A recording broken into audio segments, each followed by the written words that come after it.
Hallo meine Lieben, heute wollte ich euch etwas zeigen, was mit dieser Kiste hier hinten zu tun hat. Das heißt, wir arbeiten heute mit der Tassenpresse und da wollte ich euch zeigen, wie ihr mit eben dieser Tassenpresse und Infusible Ink da Tassen machen könnt, die dann auch spülmaschinenfest sind. Das heißt, wir kombinieren heute ein bisschen das Plotten und das Tassenpressen.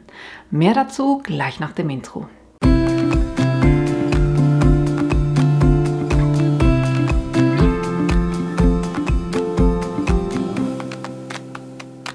Damit ihr seht, was genau wir heute erstellen werden, das sind diese 3 Tassen. Hier einmal die goldige mit No Coffee, No Worky.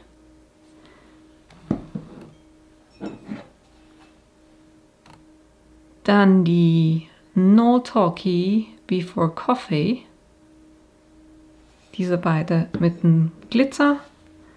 Und dann habe ich eine weiße mit aber farbiger Infusible Ink gemacht.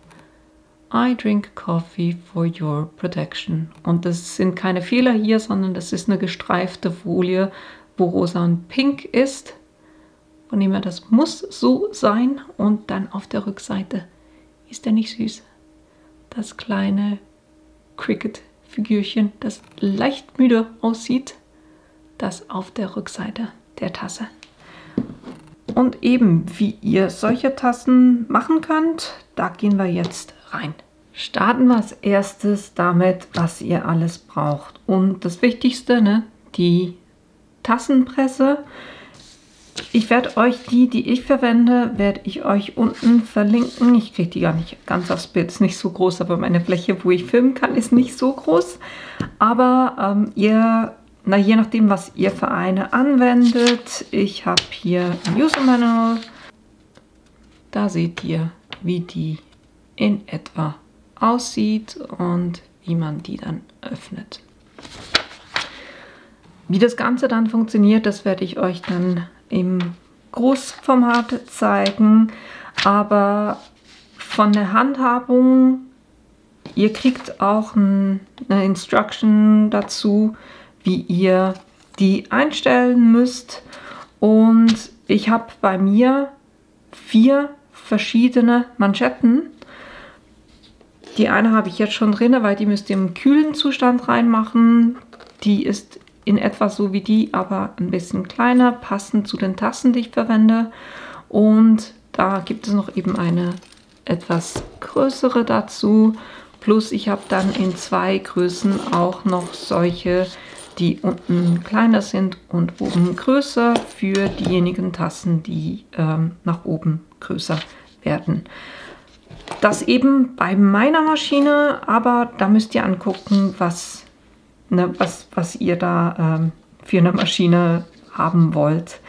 Und vom Vorgehen her, es ist so, am Anfang muss man eben die Manschette reinmachen und dann muss zum Aufwärmen immer eine Tasse drin sein. Das heißt, ich habe eine Tasse, die ich dann in die Maschine reingeben werde, die nicht hier verziert wird, sondern es geht nur darum, die Manschette ist langlebiger, wenn beim Aufwärmprozess, und ich werde es dann auch beim Abkühlen machen, eine Tasse drin ist.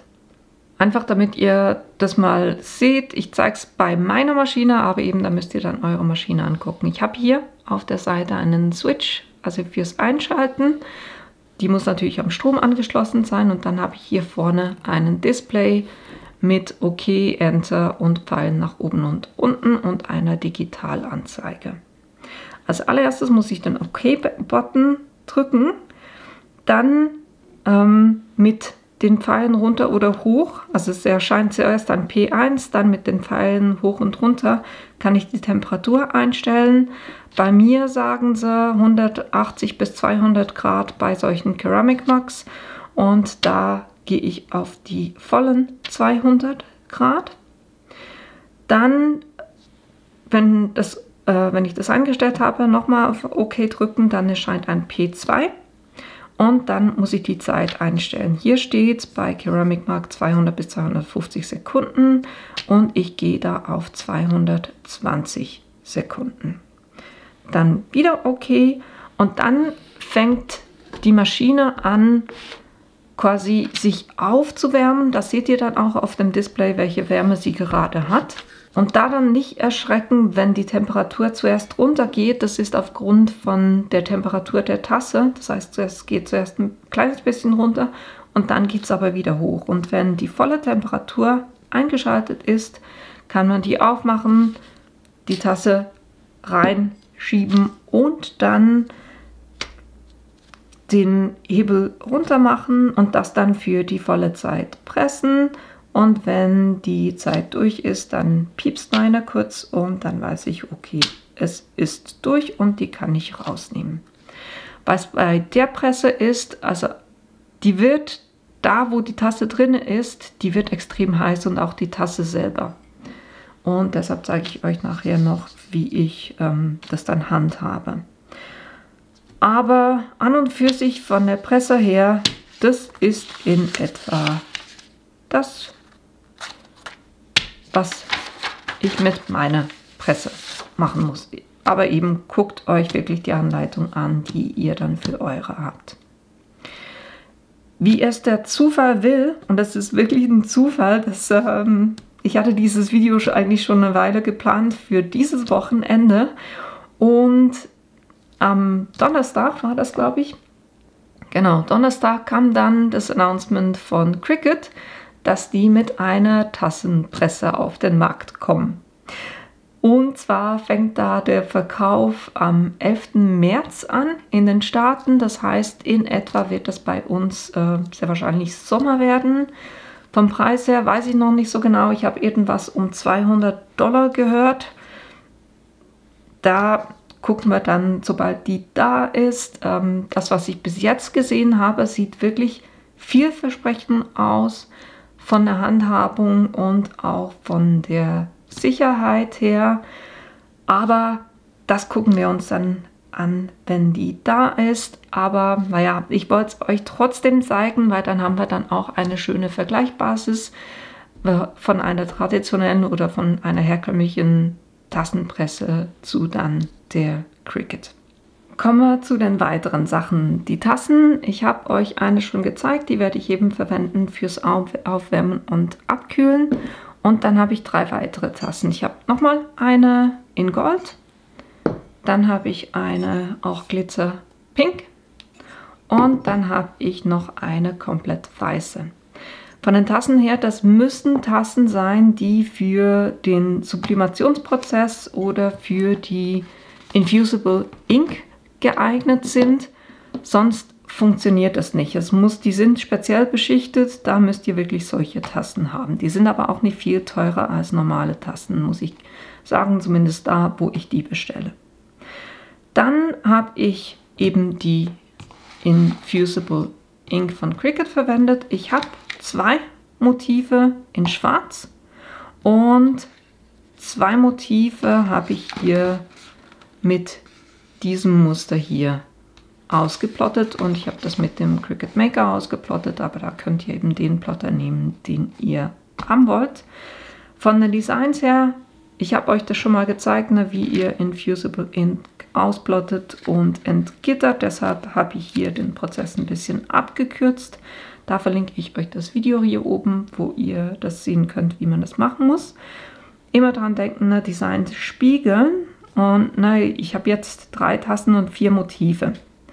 Das ganz einfach, weil ich werde 2, das heißt die schwarzen Motive, die sehen jetzt braun aus, aber das wird dann schwarz, die gehen auf die Glitzertassen und bei der weißen will ich auf beiden Seiten. Das heißt, ich habe hier einen Spruch, der geht auf eine Seite und dann habe ich diesen süßen, dieses kleine Cricut-Figürchen. Gibt es auch im Design Space, was dann ein bisschen müde aussieht und das passt dann auch zum Spruch, weil der Spruch ist I drink coffee for your protection. Das heißt, ich trinke Kaffee zu deinem Schutz. Die anderen beiden Sprüche auch vom Cricut Design Space. Da habe ich No Talkie Before Coffee, das heißt kein Reden bevor Kaffee getrunken wurde. Ne? Und das andere ist No Coffee, No Worky. Das erklärt sich, glaube ich, von selber. Ne? Und das sind die 4 Motive, mit denen ich arbeite.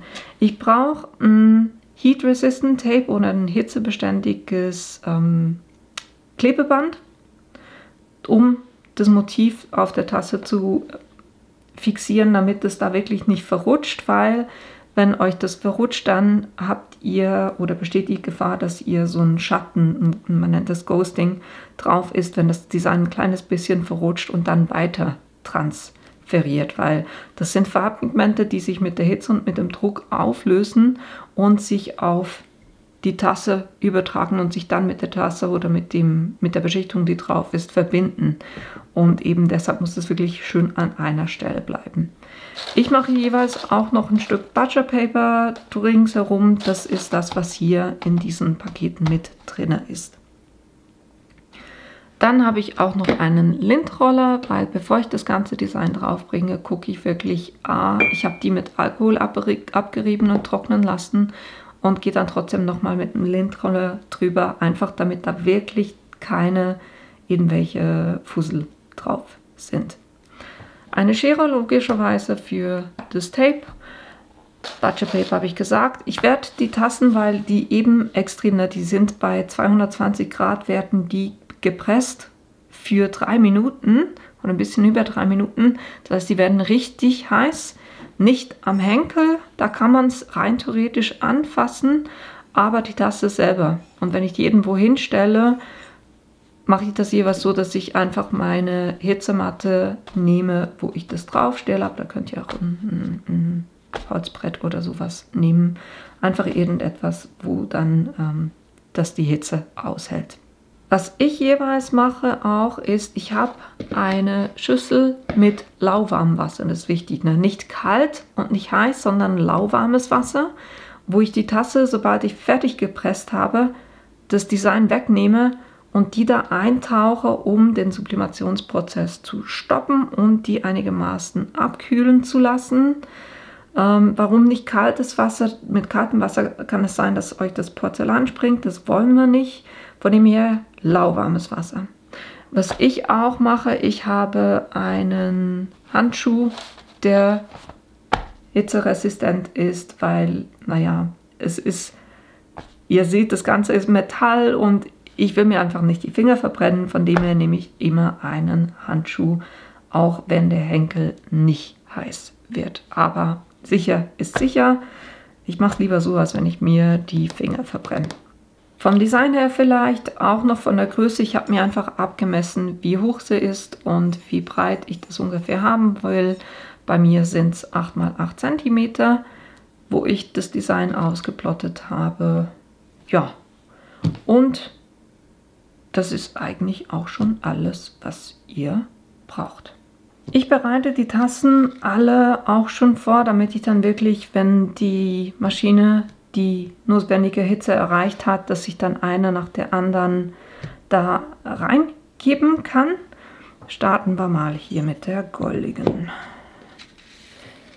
Und vielleicht auch von den Farben. Ich habe extra hier schwarz genommen, auch bei der rosa, weil Infusible Ink ist ja, die hat keine Deckkraft. Das heißt, wenn ich eine helle Farbe auf einen dunklen Hintergrund mache, dann wird es fast nicht ersichtlich sein. Und deshalb hier schwarz auf dem Gold. Und dann könnt ihr entscheiden, bin ich Links- oder Rechtshänder, will ich eben das Design auf der Seite haben oder auf der Seite. Manche mögen es sogar, wenn es hier vorne ist. Ich stelle die einfach jeweils so vor mich hin. Ich will, dass das Design mich anguckt und dann versuche ich hier das einfach so vor mich hinzustellen, dass ich hier eine gerade Linie habe. Und dann das schön hier mittig drauf bringe.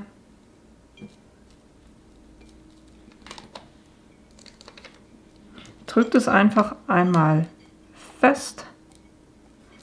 Und das ist das Schöne an der Transferfolie, ne? Die hat ein Raster drauf, von dem hier seht ihr das auch wunderbar, ob das gerade ist oder nicht. Dann nehme ich hier von meinem Tape. Bei den Glitzertassen, dann nehme ich relativ viel Tape, weil die Folie auf diesem Glitzermaterial nicht so gut klebt. Und da wirklich gucken, dass ihr das ganz, ganz straff festmacht.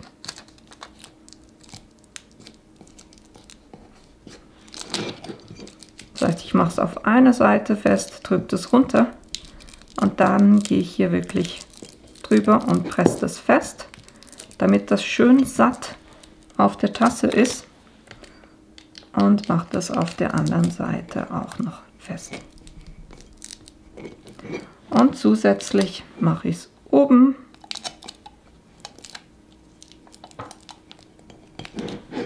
und unten auch noch mal fest.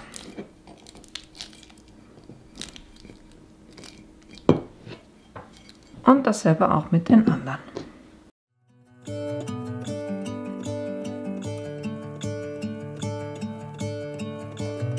Gonna let the sun shine in the day. Und bei den weißen Tassen mache ich es eben wirklich so, dass ich die noch kurz abrolle. Dass ich da wirklich sicher sein kann, dass da nichts mehr drauf ist. So, jetzt, was mache ich? Ich bin Linkshänder, von dem her will ich, dass das kleine Cricket-Männchen mich anguckt. Oder Figürchen.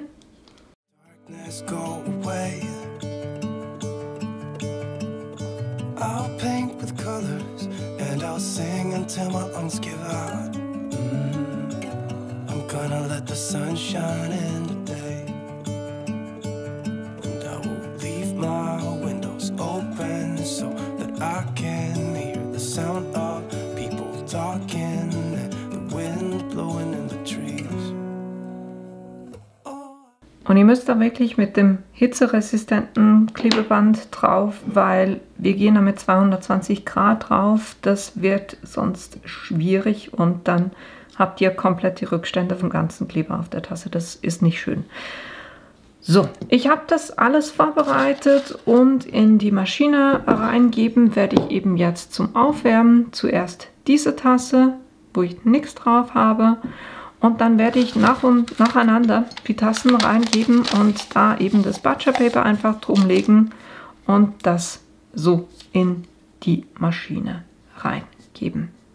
Ich merke gerade, dass ich das Butcher Paper gar nicht brauche, weil ich mit dem Design wirklich nirgendwo nah an der Kante bin und da sollte sich eigentlich auch nichts auf die Manschette übertragen. Von dem her, das lasse ich sein, sondern gehe da einfach mit diesen 3 Tassen.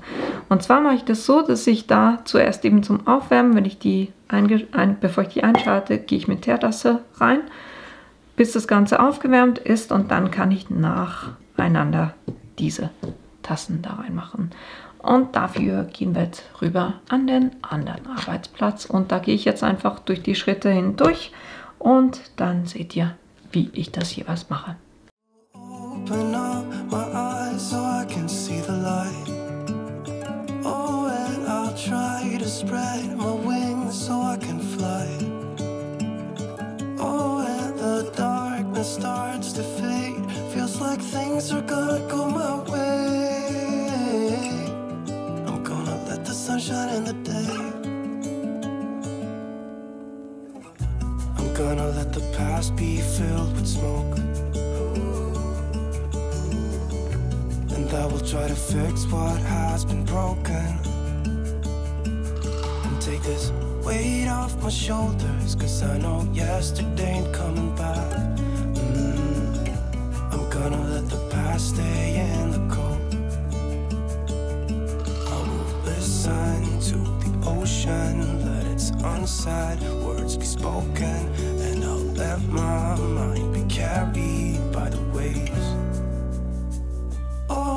Will open up my eyes so I can see the light. Oh,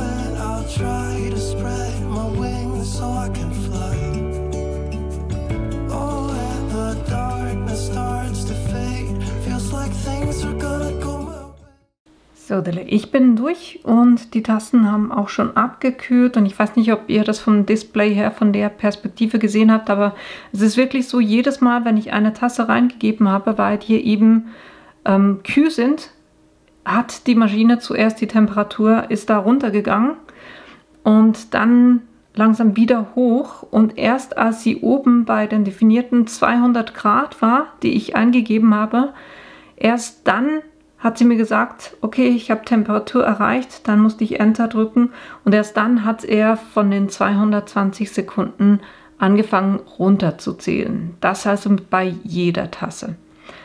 Und ihr habt nachher auch gesehen, was ich mache. Ich lasse sie ein bisschen auskühlen und dann gehe ich hin und versuche mit einer Pinzette, was ich normalerweise mache, ist, dass ich das Heat Resistant Tape so ein bisschen reinbiege, damit ich das schöner abziehen kann. Da war es jetzt ein bisschen gefriemelt mit der Pinzette.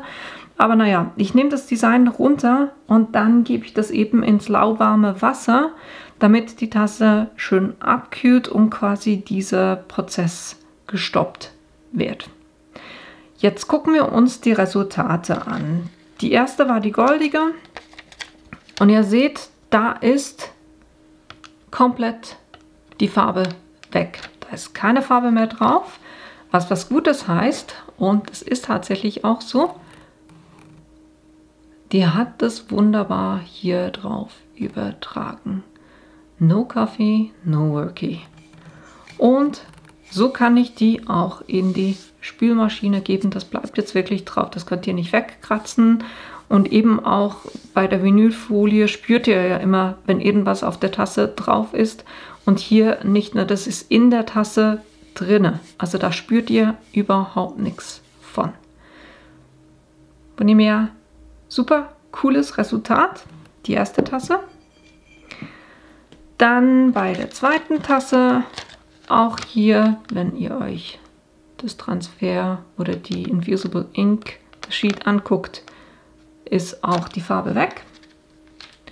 Und das Resultat noch cooler. Ich mag die goldige, ganz ehrlich gesagt, nicht ganz so vom Design her. Gold ist nicht ganz meine Farbe, aber die ist richtig cool.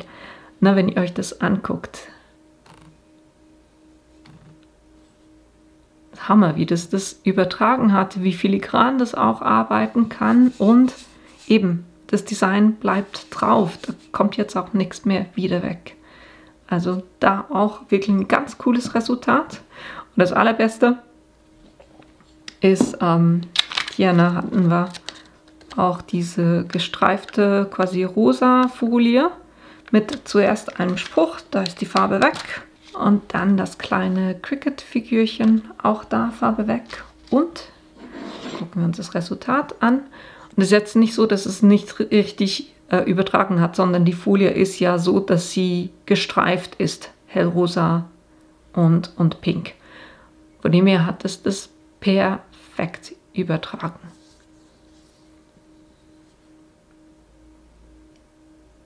Ich finde es Hammer. Und ist der nicht cool? Ich finde es noch cooler mit diesen ganzen Streifen. Ich finde es wirklich Hammer.